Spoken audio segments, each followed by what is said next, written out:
Essa aqui é São Paulo. Eu não sei nem o nome, 90 e... Essa aqui, nada uma? É, 90... É 45B. Sei lá, fez São Paulo, tá bravo. Quissamã, quarto distrito de Macaé, localizado no litoral do estado do Rio de Janeiro, conta com um acervo de construções dos séculos XVIII e XIX. Rico em folclore, artesanato e festas populares, o lugarejo constitui um depositário de manifestações culturais que merecem ser preservadas. A presença de aleias de palmeiras imperiais é uma marca característica do paisagismo das fazendas da região, que, entre a vastidão dos canaviais, mapeiam a entrada dos velhos solares.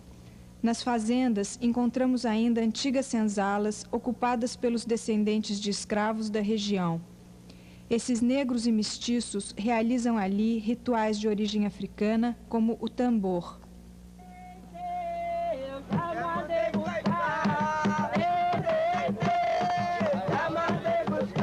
O início do ciclo de cana-de-açúcar no norte fluminense, no final do século XVIII, coincide com a implantação do regime escravocrata em Quissamã, decorrente da necessidade de mão de obra para a lavoura canavieira. É quando ocorre a construção da Casa de Mato de Pipa, em torno da qual desenvolve-se um núcleo de povoamento em Quissamã.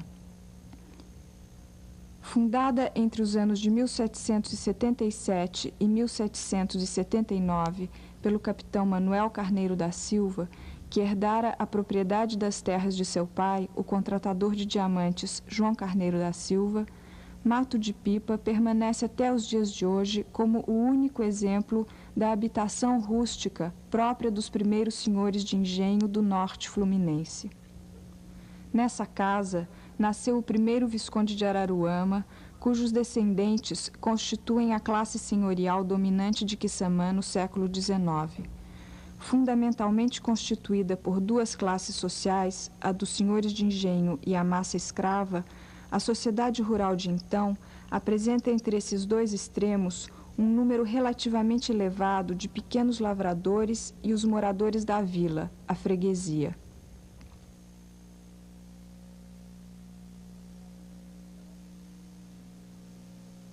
É pela vida religiosa que se distingue o início da ocupação da vila de Quissamã. Em 1694, é fundada a Capela de Nossa Senhora do Desterro, junto à sede da Fazenda de Barcelos, na foz do Rio Furado. Essa sede, em 1732, vai para Capivari, onde é construída uma nova capela.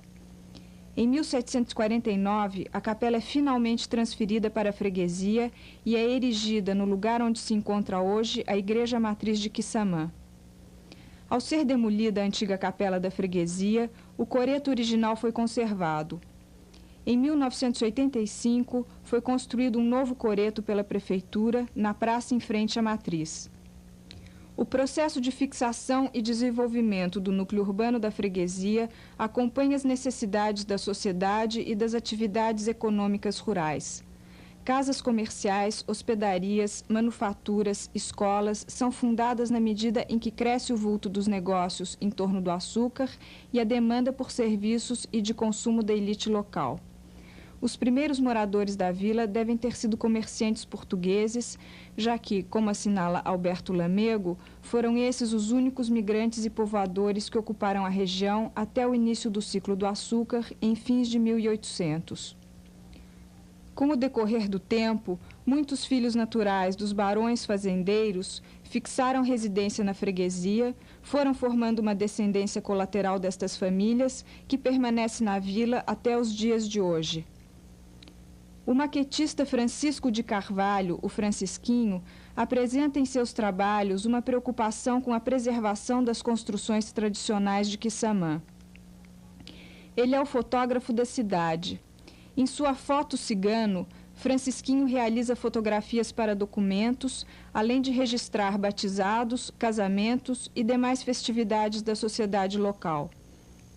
Em suas horas de descanso, à noite principalmente, ele aproveitou para fazer em madeira, com extremo esmero na reprodução dos menores detalhes, a Igreja Matriz e a antiga estação ferroviária, já demolida, da qual sua maquete constitui o último documento existente. Como é que você reproduziu, então, essa estação ferroviária? Porque ela estava em ruína, eu aqui perto, entende? Então eu achei por bem fazer essa maquete, entende? Agora, o trem para mim foi imaginário, eu não alcancei o trem, certo? Aí você, a partir de informações, você... Justamente. Eu cheguei a alcançar só os trilhos. O antigo maquinista do trem, Tibila, é quem nos fala de um passado não tão distante, quando os passageiros desembarcavam no centro da freguesia. Uma estação de receber passageiro.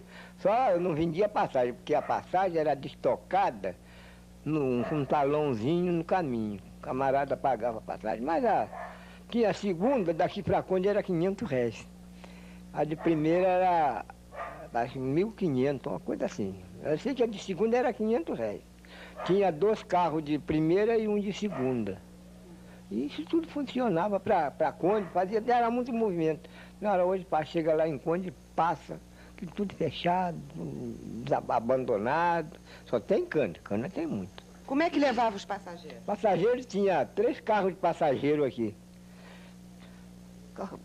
Saía daqui da usina 9h30, para a freguesia, 10 horas saía para Conde. Chegava em Conde, esperava o expresso. Esses 2 expressos passavam, apanhavam os passageiros que iam para fora, embarcavam lá, e os de lá, que vinha para cá, vinha todos.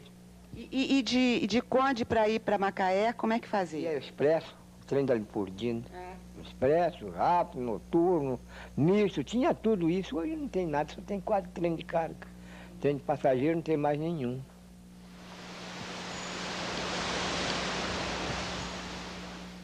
Francisquinho, após passar grande tempo fora de Quissamã, ao regressar, começou a fazer maquetes das capelas das fazendas da região. Aqui é Trindade. Me falha a padroeira, não me lembro. Aqui é Morro Alto. É Nossa Senhora da Conceição, a padroeira. Francisquinho, qual é o material que você usou na matriz? Olha, tem muitos materiais que eu usei. Muito material. Começando pelo terreno, que é de compensado naval. E também tem trilhos, para evitar empeno. Depois teve tratamento de imunização. E daí continuei a obra, conforme está vendo aí. Tem coluna, tem diversas paredes, revestidas com diversas, tem vitral, esses arcos e as colunas, conforme está vendo aí. Como se fosse mesmo a construção original? É, original, certo. Eu procurei imitar, né? Aproximar. O muro foi alumínio, alumínio. A gruta eu usei a própria pedra. Então é madeira de lei mesmo. É de mecha, tipo marcenaria mesmo. Certo? E as árvores? As árvores aí tem um mistério aí que é pó de madeira, pó de serra, com cola e a gente chegou a esse ponto. Isso aqui é fibra. Eu arranjei um pedaço de fibra para fazer para ficar bem firme, ficar bem duradouro, sabe? E qual é a escala que você usa para fazer as suas construções? Olha, eu uso a minha escala. E você mede no olho? Qual é a medida que você usa? A medida? A terrestre eu fiz metrando mesmo, mas a altura foi imaginado. Foi imaginação, calculado, né? Porque eu não dava para ver aqui em cima. Eu sei que se mede, pode fazer, mas eu não sei fazer essa medida. Francisco, como é que você faz essas capelas? Como que eu faço? Olha, as capelas que ficam longe da minha localidade, eu venho e tiro 4 fotografias. A frente, os 2 lados e o fundo. Depois eu faço a minha medida. Colho alguns detalhes e levo. Francisco de Carvalho realizou, entre outras, a maquete da Capela de Machadinha. Nessa fazenda, que tem como padroeiro Santo Antônio, é organizada no mês de junho uma festa popular. Como é o nome do senhor? Erotilde Azevedo. Seu Arotilde, o senhor nasceu aqui mesmo, na fazenda? Nasci, sim, senhora, Quando? em 1923. E o senhor tem muitos filhos? Tenho um caso, né? Só eu contando os filhos. O que o senhor lembra aqui das festas que havia aqui nessa igreja? Havia muitas coisas boas, né? Havia muitos padres bons que vinham celebrar a Santa Missa, né? E tinha muitas moças que cantavam na hora da missa com o padre. E muitas coisas mais. A festa principal aqui era Santo Antônio, Nossa Senhora do Patrocínio, São Sebastião. E hoje em dia continua sendo a de Santo Antônio, então? Só de Santo Antônio. Conta um pouco pra gente como é que foi a festa de Santo Antônio desse ano. A festa foi uma festazinha boa, né? E deu muita gente, muito povoado, futebol, e corrida de cavalo, e mais outras atrações, muitas barraquinhas. Quando sai, os pessoal, que é a minha irmã, enfeita o andor, e na hora de ter enfeitado, coloca o Santo Antônio e bota 4 rapazes para agarrar o andor, ou se não 4 moças, e sai a procissão andando aí na rua, em volta da praça.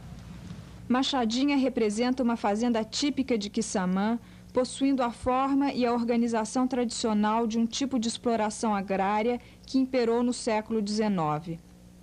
A Casa Grande, a senzala, a capela e o engenho de cana constituíam um pequeno mundo dentro de um vasto domínio territorial que permitiam à fazenda produzir todo o necessário para o consumo interno de seus habitantes. Ao contrário do costume de se manter um sobrado na cidade próxima, próprio dos senhores de engenho da Bahia e de Pernambuco, as grandes e confortáveis mansões serviam de domicílio permanente para gerações do clã que dominavam Quissamã. Tal é o caso da fazenda Mandiquera, cuja Casa Grande parece ter sido inspirada no Palácio de Versailles.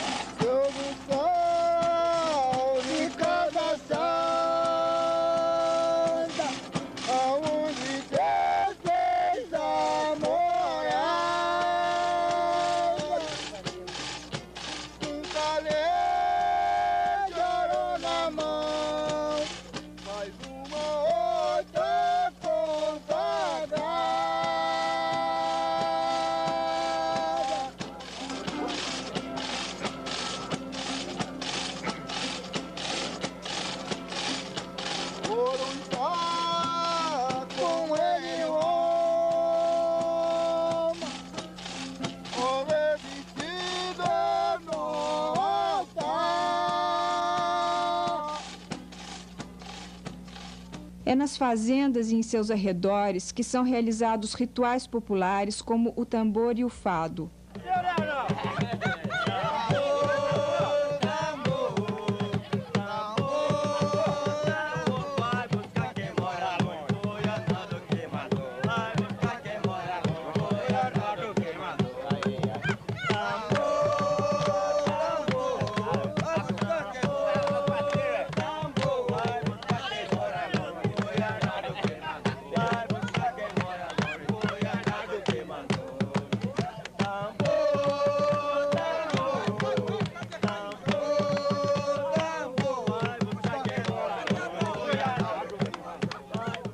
O tambor é ritual dos descendentes de escravos da região e possivelmente uma variante do jongo e de outras manifestações coreográficas e musicais negras da zona rural do estado do Rio de Janeiro.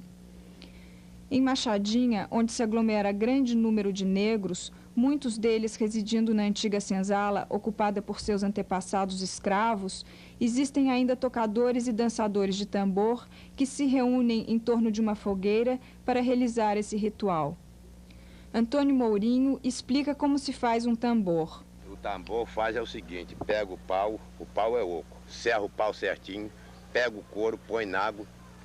Quando ele estiver bem mole, a gente pega o alicate, bota ali, pega o grampo, martelo e prega ele ali. Depois dele pregado, bota no sol, ele aí vai voltar a ficar duro novamente. Aí já está no ponto de se ter autorizado dele, o tambor.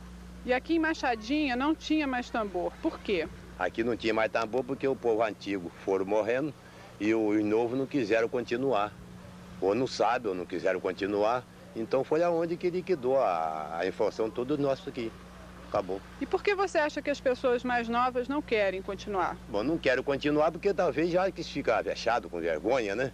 Então não tem vergonha de chegar na rua, na praça pública e comunicar no tambor. Eu quero que é por causa disso.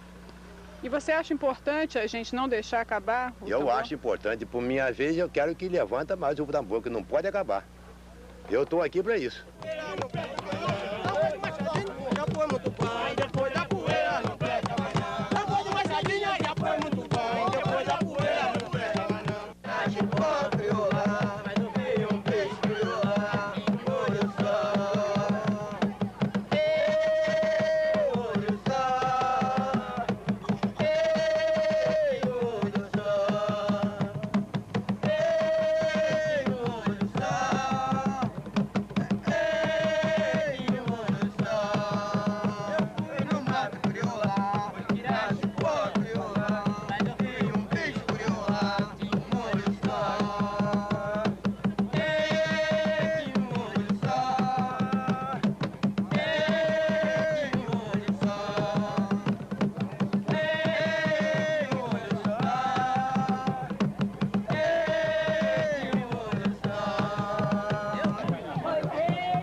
Palhaço, tambor é palhaço mesmo, tem que fazer palhaçada também. Ele tá dizendo que tambor é palhaço. Não. Eita, Claudinha, até você. Ele tá batendo frango. Tá batendo frango. Olha lá como é que tava. Vem cá, Jandira, dando saca no tambor. Vem cá, Jandira, dando saca no tambor. Tava dormindo, o menino me chamou. Tava dormindo, o menino me chamou. Vem cá, Jandira, dando saca no tambor. Vem cá, Jandira, dando saca no tambor. Tava dormindo, o menino me chamou.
A senhora dança tambor também?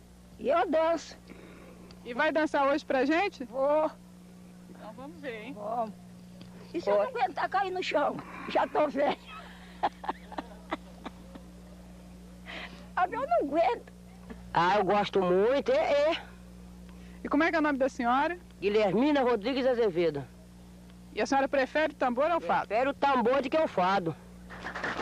O fado, dançado por trabalhadores rurais e urbanos nas fazendas e bairros rurais de Quissamã, nas noites de sábado, é uma das festas populares mais apreciadas no local. Este baile, característico do norte fluminense, nada tem a ver com o fado português. Trata-se de uma suíte dançada ao som das vozes de 2 cantadores que tocam pandeiros e uma viola.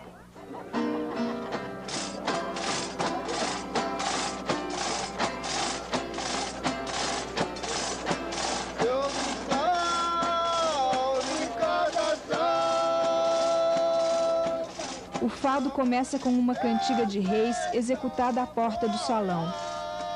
É chamada de Reis Temporão, pois embora pertença à tradição dos rituais do ciclo natalino, ela abre o fado qualquer que seja a época do ano.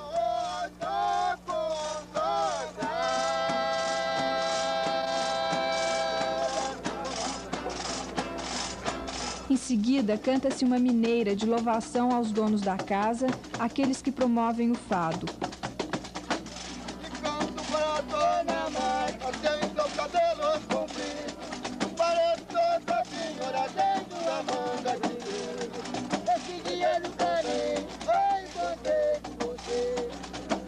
As quadras de louvação são intercaladas por um refrão, a mineira propriamente dita, que é um trecho poético composto pelos cantadores ou por algum poeta versando sobre acontecimentos locais.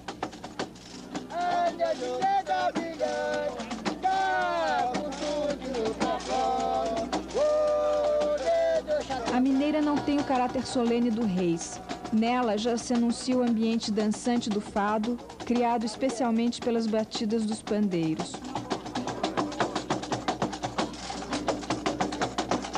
Dentro do salão, os dançarinos executam uma série de danças: Camilo, Sério, Sabão, Chico de Cadeia, Extravagância. Cada uma delas possui melodia, forma poética e coreografia específicas.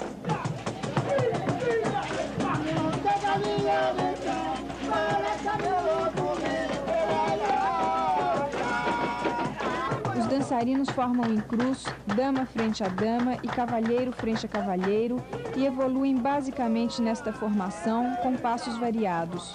As damas trocam de lugar, os pares dão-se as mãos com os braços erguidos ou dançam abraçados e assim por diante.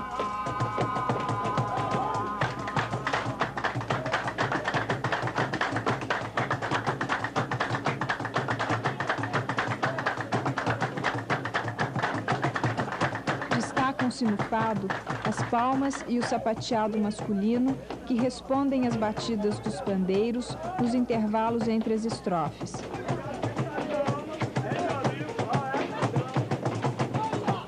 Em sua riqueza formal, que reúne poesia, música e dança, o fado propicia aos indivíduos um lugar onde se encontram estas 3 formas de expressão. Instrumentistas, cantores e dançarinos, todos têm igual participação criativa no baile do fado. Por que o pessoal mais novo não está dançando? Porque aqui é acostumado a gente mais novo dançar baile, e o mais velho é só fado. Então por isso a gente fica lá no canto vendo os outros dançar. Eu acho que eu entrar eu sei sim, porque eu observo bem, né? Dá pra dançar sim. Nas fazendas, era tradicionalmente apresentado o boi malhadinho, brincadeira que hoje em dia está desaparecendo. Saindo na época do carnaval, o boi, a mulinha e a boneca eram seguidos por mascarados, pelo Pai João e pela Mãe Maria. Evoluindo dançando ao som de pandeiros e de uma viola, o grupo fantasiado dirigia-se aos donos das fazendas para vender o boi. Após louvar o peso e a utilidade do boi no trabalho, o negócio era fechado.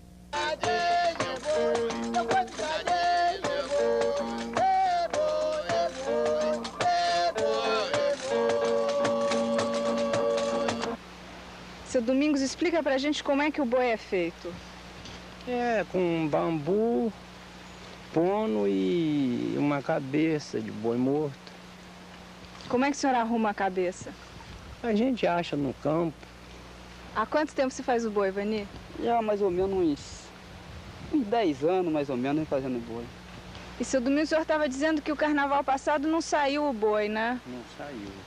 E por quê? Porque nós não tivemos posse de fazer. O boi sai que época? Às vezes sai pela época de carnaval, às vezes algumas pessoas pedem, aí a gente vai até o local. Antes o pessoal ajudava mais do que agora? Cada um dava uma coisa, aí ficava leve. Mas agora não, agora é quase só por nós mesmo. Por que agora o senhor prefere sair com o bloco em vez de sair com o boi no carnaval? Bem, o bloco, nós temos uma ajuda, bom. Nós temos uma ajuda, a prefeitura dá uma verba para nós ter esse carnaval. Aí nós somos mais preferíveis o carnaval do que é um boi. Faz quanto tempo que o senhor está saindo com o bloco? Nós estamos com 3 anos. E nesses 3 anos o boi saiu também ou não? Não, senhora. Faz quanto tempo que o boi não sai? Deve ter mais ou menos uns 4, né, mãe? É, uns 4 anos. Uns 4 anos que não sai.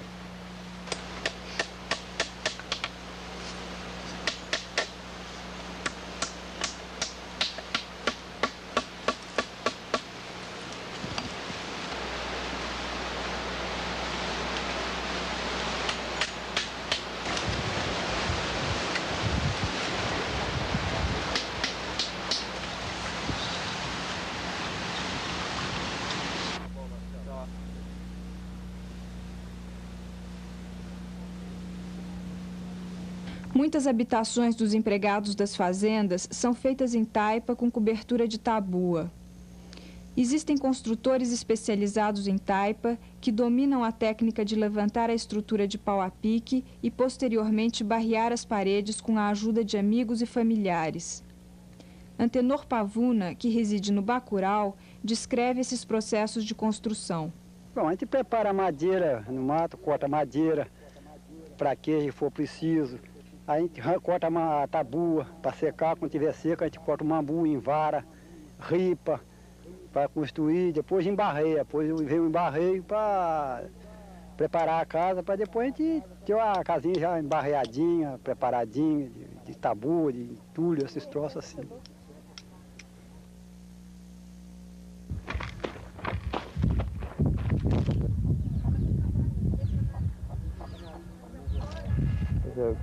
Eu vou pegar esse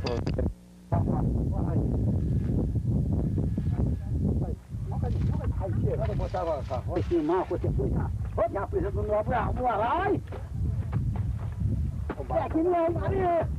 O barro tá agarrando. É barro velho, pai. Isso é só para ir fazer uma afirmação. E o jardim para você morar no a roça de aipim, batata, essas coisas, abóbora, tudo isso.